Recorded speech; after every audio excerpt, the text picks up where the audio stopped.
Hey, fans of the podcast, we're back and it's time for another episode of Meeting You Where You're At.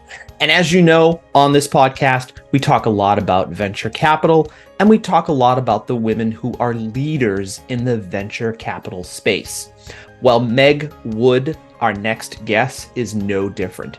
Meg is a venture capital business development executive with experience creating emerging growth strategies for portfolio investment. Meg is the managing director of NYBC Ventures. That's the New York Blood Center. NYBC Ventures is the first venture fund that's dedicated to advancing innovation in blood-related and cellular medicine and technologies. Meg oversees deal execution and management. She's also a board observer for many of the NYBC Ventures portfolio companies. And Meg has experience in managing and building $50 million funds for scientific research and innovation for several rare diseases. So if you're interested in venture capital, if you're interested in the great approach that Meg applies to her work as a managing director in the venture space, and if you're interested in hearing from an amazing woman leader in the venture capital space, stay tuned for this episode coming right up. And for more information about NYBC Ventures, just visit nybcventures.org. That's nybcventures.org. I really appreciate you coming to speak with us, as we were talking about off mic a second ago, on a Monday morning when I'm sure you have many, many better things to do. And is this your first Monday back after you were away? Yes. Oh, Lord. So I really appreciate it. Yes. So I'm half here. Re-entry is always It's tough. really brutal. Right? Mm-hmm. Yeah. Oh my gosh. Especially with toddlers. So. Oh my God, you have toddlers? Yes. So they have to readjust to like back to their routine and sleeping and all that stuff, right? Yeah. Yes. God. And they essentially become feral when they're on an island in Maine. So oh here we God. are. We're it's all like, back. You're making me think of like a scene out of like The Lost Boys or something, which is really pretty funny. much that. So many bruises, so many knee scrapes, bug bites, the whole bit. Oh my God. My daughter's 21. So those days are far behind me now, but I do remember them fondly. Yeah, I look forward to those days, although I'm not supposed to. No, everyone probably tells you the same thing. Don't look forward to them. Like get into the present of where you are now. So that's so cool. Awesome. Yeah. Well, Meg, again, thanks for chatting with me. I'm excited because until I saw your Boston Business Journal article come out a few weeks ago, I guess now, I actually wasn't aware of the New York Blood Center. I certainly wasn't aware of your venture fund, and I certainly wasn't aware that you were running it. So these were all like three really cool things that I learned in a very short amount of time, which is why we reached out to you, because, you know, we like to talk about venture funding. We like to talk about unique venture funding, but most importantly, we're really excited when a woman is at the helm like yourself. So we're really excited to talk to you about that. But just for like 2 minutes, can you just level set with us what the New York Blood Center is, and then also what the venture program does? Yes. So New York Blood Center is one of the more incredible organizations that nobody's ever heard of. So similar to, I would say, a Mass General Brigham institution, New York Blood Center has been around for about 60 years, collecting, manufacturing, distributing blood products. And again, here, I think this is an underappreciated necessity of society, which is blood being distributed to the hospital environment. Sure. I'm sure we've all been asked to be donors of blood, and that is definitely something that New York Blood Center has historically focused on and will continue to focus on. However, the New York Blood Center has been innovative for those last 60 years. They added a research institute internal to the organization, which has currently about 16 PIs developing research in blood and blood-related technologies. In addition, we began manufacturing cell therapy products 15 years ago and continue to do so. Wow. And in fact, if you really want to sort of take an abstract of what blood is, transfusion medicine has been or was the first cell therapy, if you want to consider red blood cells cell therapy. And so it really is a notable and noble organization. nonprofit in status. We have just a wide variety of services that we conduct on behalf of the hospital environment. We exist in 17 states in the Northeast corridor, Wow. primarily, and a little bit of the Midwest, and just continuing to evolve and iterate on needed and meaningful technologies in blood and blood related aspects. So the most recent innovation is NYBC Ventures, Yes. and that is a $50 million early stage focused investment fund, of which I'm managing director. Sure. My CEO, Dr. Christopher Hillier, had the idea when he joined New York Blood Center as CEO about 12 years ago, and thinking about the future of what blood will be or cell therapy products will be. And so the fund really is focused on areas of interest and expertise to New York Blood Center, which is inclusive of benign hematology. And for those who don't know, that just means not cancer. Sure. Transfusion medicine, cell therapy products, and virology. So really what impacts blood is something we can invest in. If we can evaluate it, if we can appreciate it, it's something that we're able to invest in. It's an evergreen style fund, and the $50 million that has been committed to the fund is a part of our endowment, meaning New York Blood Center's endowment. Okay. That endowment grew to about $600 million, and it was based off of a patent called solvent detergent plasma, primarily. And that was licensing revenue that the organization was able to generate. Wow. That's a very unique funding source, I would assume, right? Yeah, it kind of is. not like going out and getting, I'm sure you probably have LPs, but you're not like actually starting with an LP sort of approach, right? That's correct. So we don't have LPs. Oh, you do not? Oh, at all. Okay. Other than New York Blood Center. Okay. So it's a single LP fund. We were really eager to see where this goes in the next few years. We started deploying capital in April 2022 and have done 9 transactions since. So currently it's June 2023. Yeah, so that's in busy. a little bit more than a year, we've deployed a lot of capital. Wow. And our deal pipeline, mostly because of the article that you read, among others, really increased the opportunity to spend. So yeah, I bet. Gosh, so many questions. So is there any this is kind of a non sequitur question, but is there any affiliation between the New York Heart Association and what you do at New York Blood Center? Or is that just a coincidence that something as famous as the New York Heart Association is also in New York? There may be collaborations that I'm not aware of between, say, the research community of New York Blood Center, and perhaps we collaborate in other ways, but it's not a known partnership that I'm aware of. Okay. I worked for the Heart Rhythm Society for many years, focused on pacing and electrophysiology, basically kind of a membership society for cardiologists who subspecialize in both pacing and electrophysiology. And we had our own institute, we had our own credentialing, accreditation, worked really closely with the New York Heart Association in their different heart failure classifications, worked really closely with all the device companies, because a lot of our funding for many of the public awareness campaigns we wanted to do, or other things as it pertained to sudden cardiac death or tachycardia or arrhythmias in general, that funding would come from the device companies, right? Because they had a stake in making sure that you understand that if you have an arrhythmia, one of the therapeutic options for said arrhythmia is an implantable device, right?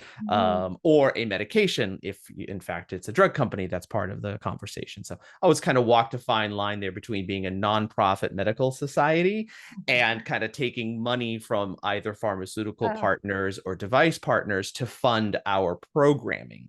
Do you have a similar sort of situation at NYBC, or does your endowment and everything that you do kind of help you guys to be separate from that? So it's an interesting question. I'm reflecting actually not on New York Blood Center, more so from my my job previous at Cure de Shen Ventures. So Cure de Shen and Cure de Shen Ventures were similar in the sense that it was a nonprofit with a venture fund. The nonprofit was patient advocacy oriented, and that required a relationship with the pharmaceutical companies in the Duchenne space. Okay. It was a mutually beneficial relationship, if you will, because Sure. if you're connected to the patient community and working on therapeutics for, such a challenging disease, it really was an entwined, or I think it remains an entwined relationship. Right. So you mentioned 8 transactions in the last 9. 9, We're excuse closing me. one today, so I'm being a Okay. little bit presumptuous when I say that. Okay, Yeah. regardless.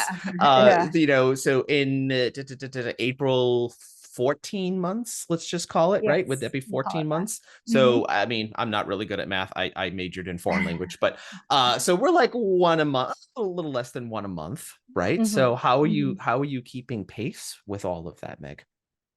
Well, I think this is the advantage of having a more narrowed than generalist focus, Mm, because we're able to we can go very deep, but yes. in a sort of narrow breadth.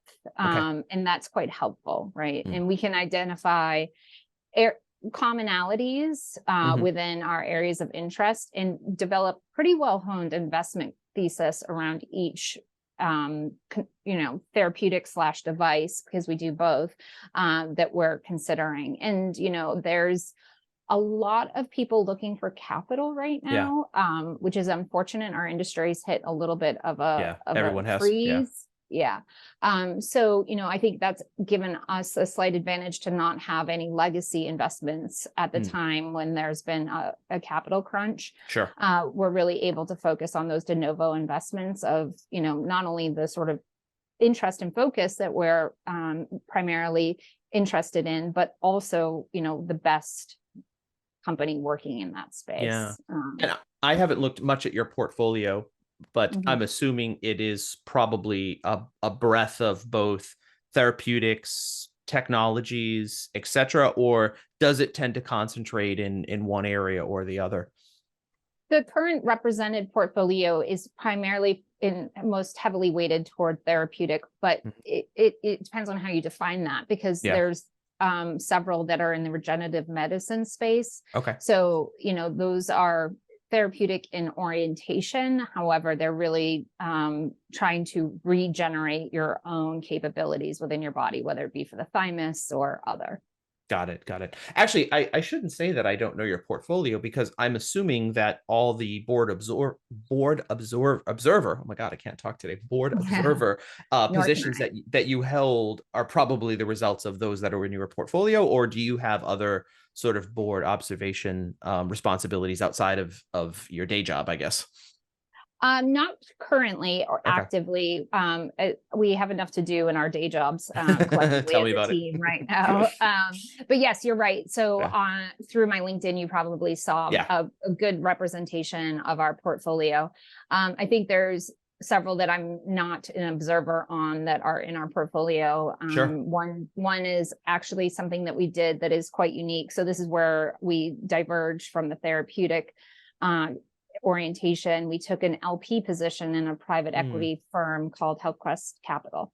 okay. And that was strategic for us and hopefully advantageous for them, in that they focus on later stage and everything but therapeutics. And so Okay. they're, health tech and we'll call it hard tech Mm, focused mm, fund. And it's a phenomenal relationship. And it has also brought forward a lot of other LP opportunities, so fund to sure. fund opportunities. As I say, we're not trying to make a habit of it. This one was highly opportunistic, but Sure. we may And consider more in the future. and also, so you've been in the kind of role of managing director now for a little while, right? And you Mhm. mentioned that in April of last year was when you started to close, not I guess sort of get into your rhythm of closing investments. So prior to that, how were you part of sort of the stand up of, I'm assuming you probably were, right? You were kind of brought in as part of the stand up of all of this. And then was it mega natural sort of progression for you into the managing director role? I mean, that's kind of what I'm really interested in. From my perspective, yes, it makes Yes. total sense. But if you're if you're thinking more, about career advice and how to, Yes. sort of get yourself oriented into a position like that, I was seeking at the time an opportunity that was this, right? Was Right. building a fund. Fund. Yeah. And it doesn't happen a lot. And so No. it's certainly, if you don't have the patience to wait for it, I completely understand. But fortunately it did work out from a timing perspective. And I joined Jay Moore's team, who's my chief business officer, as well as general partner to the fund, when the capital had been committed, but before the fund had been created, if you will. And so collaboratively with Dr. Hillier and Jay Moore, the three of us hammered out the fund sort of prospectus, like how are we going to manage this? Who's managing what deals are we interested in? At the time that the capital was committed, the concept had been, singularly focused on early stage companies. Now that term means something different to just about everyone. Right. And then the market changed, right? So now our capital became slightly more meaningful at slightly later stage companies. So again, these were all the items that we were trying to determine before launching our first investment. Also building our team out slightly, sort of orienting the research community within New York Blood Center to, investment minded thinking, which is not natural for everyone. And especially those who, have committed their life to the bench. It is something much different. And so that all to say, we needed all the ingredients to come together before we could launch our first investment. From the career perspective, I'd spent the last 5 years at Kurdistan Ventures, as previously mentioned, and was again there part of a very small team. So was within the leadership infrastructure of the fund, and I felt like this was a natural sort of career move for me, if you will, a career accelerant. And, to all those other individuals, women or men out there, considering a career in venture, I highly recommend it. It's all about exposure and, doing things that you probably don't want to do to begin with, but then realize that it will all net out to be something advantageous. It's a really fun place to be in the investment community. And I think this is sort of goes without saying why I'm a good fit for this role, or why one would be a good fit for the managing director role, is all about relationships and managing relationships. And that's essentially what I think venture is, from, the perspective of the investor. Right. The entrepreneurs I have huge admiration for and respect. Yeah, crazy. To be on that side of the table, I've seen it through my husband's lens, and it's, it's a tough place to be. But again, I think finding, the right sort of mix, whether you're an entrepreneur, investor, or both, which there are some of those as well. There are. Yep. Absolutely. I have such admiration for both entrepreneurs and investors, right? Because you say the hard work that is entailed in both of those things, the relationship aspect in both of those things, right? This particular season on the show, we've focused a little bit more on women in managing director or managing partner roles, like general partner roles, like yourself. We've had Betty Francisco on from the Boston Impact Fund, Martina Welkoff from the WXR Fund. So these are women that made that pivot into kind of similar, like, I want to manage a fund, right?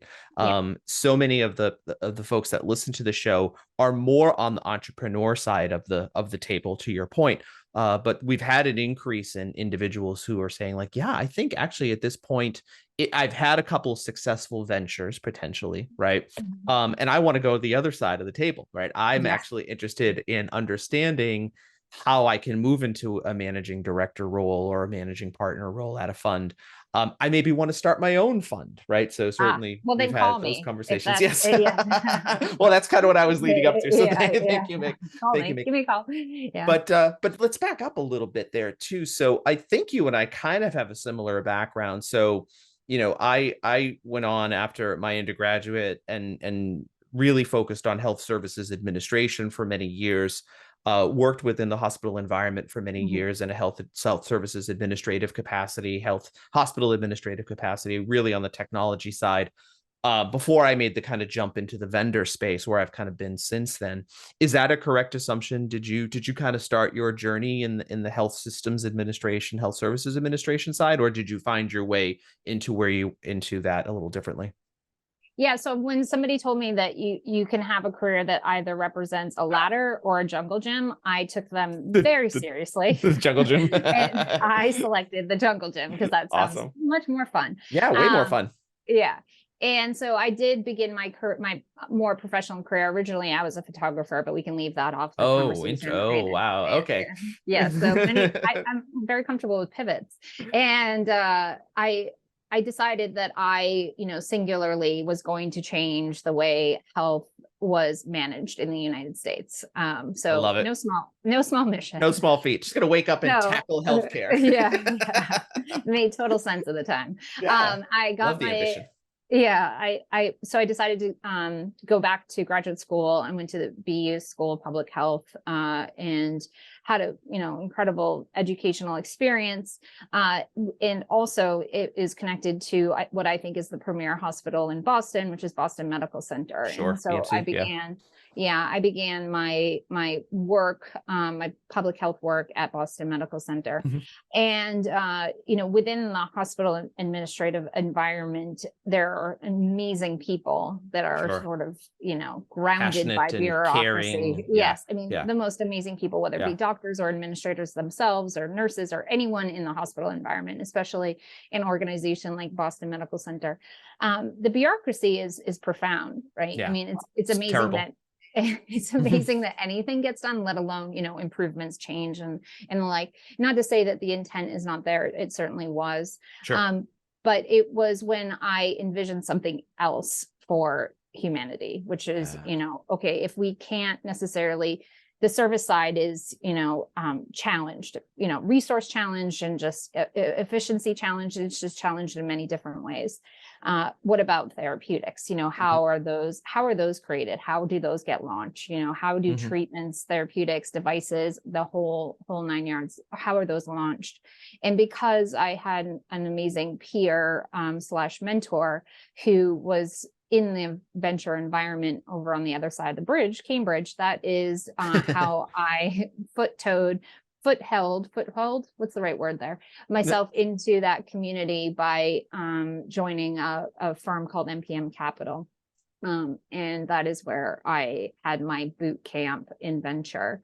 Wow. But all of that is to say, it does not matter whether you had experiences in a biotech or healthcare administration. I find it all highly relevant. Yeah. Whereas, somebody who's been at the bench and just focused on creating that amazing therapeutics that is going to cure disease, there's a component that is sometimes forgotten. One, and I think this has changed a lot in the last 10 years, is the patient. But two is actual hospital environments. Like, how is that going to be distributed? I mean, people think about the payers, and that's a major issue too, but the hospital system itself, like, how are these treatments going to be sort of launched in what is sometimes known as phase 4 trials, right? When it's actually, an approved product, how are those providers going to select that product or that treatment therapeutic?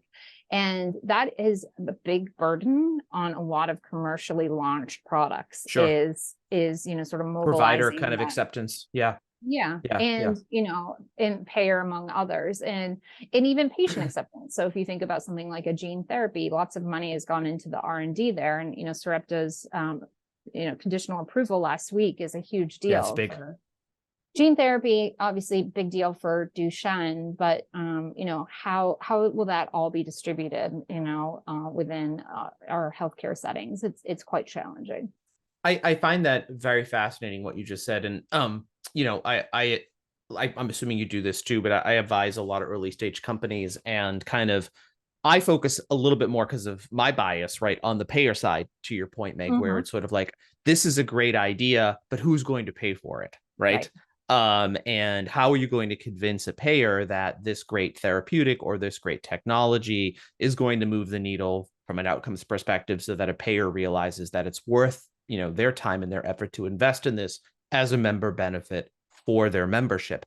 I haven't thought so much about the provider aspect of what you just said, though. It's very interesting to think about. There's a high barrier there, right? Providers are inundated with new therapies and new technologies coming at them, right? And there's a level of investment that they have to make into Mhm. the technology to learn it, to understand Mhm. it, to maybe look into the development. So much of this was accelerated during the pandemic with all of these emergency authorizations. So even more technology and therapeutics were coming at providers. So I really appreciate what you just said there and how you framed that. Yeah. Yeah, Yeah. it's really cool. Yeah. And I think the point of me even mentioning that, and I'll just, sort of tie a bow on it, is I think no matter where you've been in the system, Mm-hmm. you still have a perspective as an investor that's Sure. important, right? So, I mean, I wouldn't discount, if any individual is listening right now, I wouldn't discount that you don't have what is considered the right experience, Right. or what you might think as the right experience. Because to be a good investor, one, I think it's good to work in a consortium, right? Whether Right. that be with your general partners or your principals and your investment committee. I think that's quite helpful, is to really be able to vet ideas Sure. in group think, but also that your perspective could be the differentiator on Right. whether it's a good investment or not. And I'm not suggesting mine always is, although I'd like to think it would be, but it certainly, I think we all sort of come together with unique perspectives, and Sure. you have to think about the lineage of that product, therapeutic, whatever, from day one to end of course, which is it inhuman, or is it Yeah. being utilized by the downstream user? Meg, just to pivot again slightly, because when you were tying your bow in talking about investing, there are there are women who listen to this show that might want to get into investing on their own, right? Mhm. We actually had an angel investor on the show not that long ago who was talking about her decision to become an angel investor. I myself joined a fund as an LP last year, right, for the first time, and that's Congratulations. that's you know that's scary and whatnot, right? Mhm. If you so, is there something that you think about for women who potentially, you mentioned kind of the consortium and other things, but is there any sort of like free advice that you offer to a woman who is looking to invest for the first time? Is there anything that you've seen be successful, I guess? Yeah, I wouldn't go in cold, right? Like, Sure. if I were giving advice, I would suggest, really becoming part of other investors' discussions about how they evaluate, Yes. and diligence, like check Yes. every side. I mean, check it again and again. Triple Um, check. Yeah. yeah, and Yeah. for those who are just independently investing and may not have access to those resources, or the humans making investment decisions, I highly encourage lots of Googling or chat GPTing Yeah. diligence memos, and really understanding how Hmm. deals are evaluated. Hmm. And do not invest in your friend's company. Yeah, that's a good piece of advice because I've certainly seen that as a challenge for Yeah. folks as well. Yeah, it's Yeah. you want to keep that separate, right? Unless you have so much money it just doesn't matter, which is, again, everyone has a different sort of Yeah, threshold, that right. that is fine. But if it's your best friend and they have an idea to come up with a better lemonade stand or something, make sure you do your diligence still. Don't just trust it blindly, and really do, like, put them through their paces and ask about, what are the exit opportunities, what is the revenue, when will you be revenue positive. These are really important elements of a business that you should be asking when you're considering investing your own money. And Yes, that's a higher absolutely. bar. I think that's a high 100%. bar. Yeah. 100%. I mean, I'm sure, there's a very high bar that's associated with the work that you're doing at NYBC Ventures and all of the diligence that you do. And I've given that advice as well to my own daughter, who actually said to me not that long ago, "Hey, Dad, I think I want to start investing. What should I invest in?" Right. And even just the idea of like, well, something very conservative, Abby, like Right. let's get you into an annuity, or let's get you into something that Mhm. you can just start to get the feel for Yeah. this, right? Yeah. And there are uh, uh, many sort of opportunities out there for women, young women especially, to learn about the investor space or becoming investors with different boot camps that are offered, or other things. So I'm a big Oh, I'm big sure. proponent of those things. Yeah, yeah, Yeah, investing. I yeah. mean, even just, Robinhood, just, Right. buying some securities. That's all, I think very sort of within keeping, especially if you're in a high risk portfolio category, like a 21-year-old, Right. that can be quite fun, right? Because then you have time on your side. Right. Time definitely works in your favor. Yeah. Yeah. You can make some bad mistakes and still be okay. Yeah. So kind of walking back to NYBC Ventures, the fund's rocking and rolling. You're closing 9. We're gonna say it 9. We're gonna go with that. We're gonna yeah.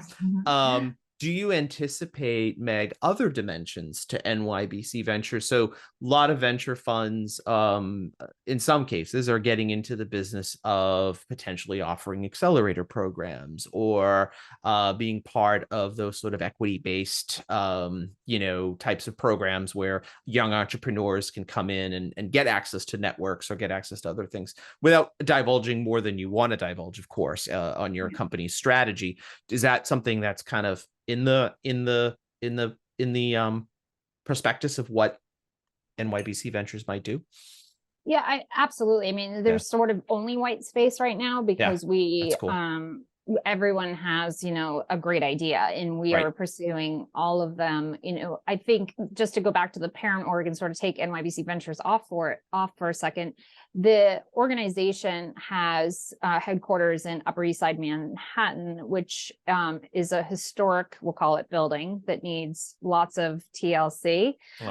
And so to that end, it has been now approved at the city level to tear that building down. So it's an acre and build a life science tower. So that is not necessarily going to be near term, depending on how you define that, but it is, a sort of opportunity for the parent organization to continue to iterate on the amazing work that we do. And then also part of that building conceptually will be dedicated to incubator space. I was just going to say, you've got a great opportunity there.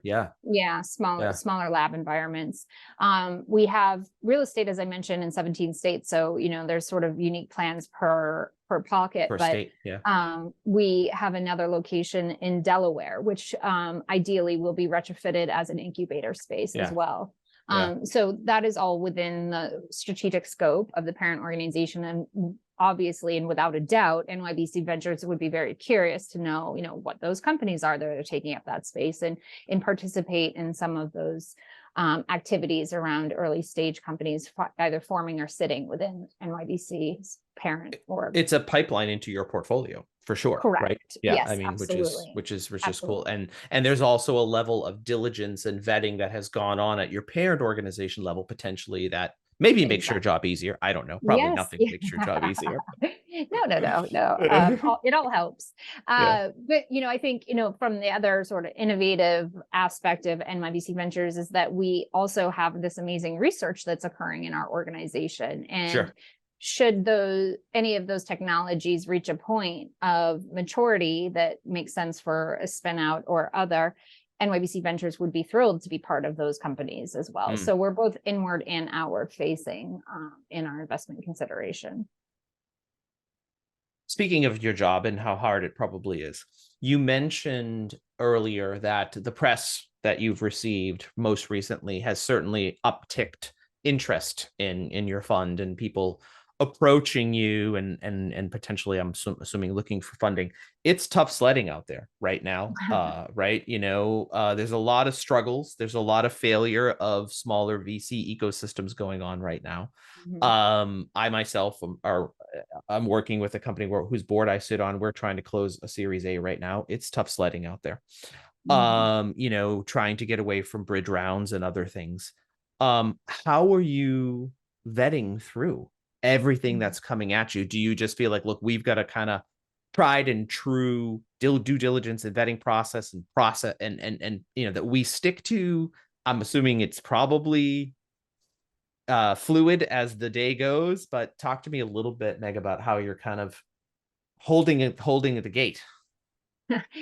Well, one thing that I was talking to another VC about, I was like, I don't know if this is like a dirty secret of venture or if it's just so obvious people don't talk about it, is that venture capitalists want to invest in a company that can raise additional money. Right. I know that is so simple, but that is like the basic bar. Like, will Sure. this company be able to raise additional Raise money? more money. Yeah. We are not a fund that can carry a company through crunch Sure. times. We're Right. just too Right. small. Right. You're just not. So we rely on others, right? Whether it be larger funds or other funding sources to be participatory in the rounds that we're conducting. So for us, we have to have confidence and comfort that the company will be able to close the round with other funds, ideally sophisticated funds, and or deep pockets, whichever, and that they will be they're a team that are able to meet their milestones, and that the milestones are not something that's in the next 6 months, right? Because the market is always changing. Sure. Certainly, I just think the longer the company can stay stable, the better. Right now, the better. Yeah. Sure. So, Not burn as much cash and do the things that it needs to do to kind of show that it's being stable and diligent. Right. And absolutely. A lot of folks on our show talk a little bit about the blending of, all aspects of their life. We talked a little bit about feral toddlers. How are you? And you said your husband's an entrepreneur, so I'm assuming, or maybe was. There's a lot to balance there, or blend there, Meg. Like, how is that? How does that come to work for you? Well, I decided early on that I just wasn't going to be upset about my house being dirty, because I had to take something has to come off the table, right? I had to take things off the table. And I'm not going to give you my order of prioritization because it would insult somebody. And so I won't do that. But my work is very important to me. And so, you're doing important work, by the way. I mean, we're talking about some, significant advancements in some really important therapeutics as it pertains to hematology, right? This is important work you're doing. Yeah, absolutely. Yeah. Thank you for saying so. But my work is very important to me. My toddlers are very important to me. And my husband is very important to me. My dogs have suffered, okay, but that's fine. And so everything else, I just have to assume that it will be addressed at some point. Yeah, it's hard, right? I mean, I think for all of us, there's this notion of like, there are just certain things you have to let go of, right? And, and you just have to get to that point. Sometimes it takes a while, and sometimes it's a little bit of a crooked path, but you get to that point. Right? I was like, this is just a wave, right? And we have to ride it. We can't fight it. You just have to ride it. And, so you don't have an option. I would encourage anyone listening to not have two toddlers at the same time. Sometimes that's not in your control either. It's not. I know it's not, but if it is, I would just encourage it. I'm not discouraging doing it. I'm just encouraging not doing it. It is, that was probably, a real crunch, and it was not easy to blend for the last 2 years, but it's, slowly improved. And, I think it's really hard as a woman because of everything that everyone talks about, which is this expectation, whether societal expectations, self-inflicted or societal, that you can be perfect. Right. And you cannot. I'm probably a terrible friend right now. Probably the worst, actually. I'm sure you're the best. I'm sure you're But these are things that like you just have to apologize for at some point. Balance, as I like to say, balance or blend. I'm actually getting more in the blend space now. Like I feel like because I mean everyone's blending. My boss is a male who has adult children, but he still has to deal with his life. I mean, life doesn't disappear according to your gender, age, or your age, or the age of your children. Or the age of your children. Certainly not. This is fun, Meg. It's such a volatile time in the market, and again, I appreciate everything that you folks are doing to try to make advancements in a very important area. And good luck to you, and thank you for taking some time to chat with us this morning, given first Monday morning back, and and again, everything we've talked about in terms of how busy you are with your pipeline, and good luck with your close today. Thank you. We'd love to stay in touch. We'd love to chat again, and as the fund continues to grow, and love to see how you continue to progress. I look forward to it. And to anyone who's interested in speaking about career advice, I'm more than happy to be a mentor to someone, and I've had that privilege. So Oh, great. Thank you. Thank you for saying Mhm. that. A lot of people don't say that. I think they intend to, or there's the intention within their voice, but for you to Mhm. actually say it, I really Mhm. appreciate that. So No problem. once again, Meg, thanks so much. Yeah. And we will speak to you again soon. All right. Have a great day. Thank you. Yeah.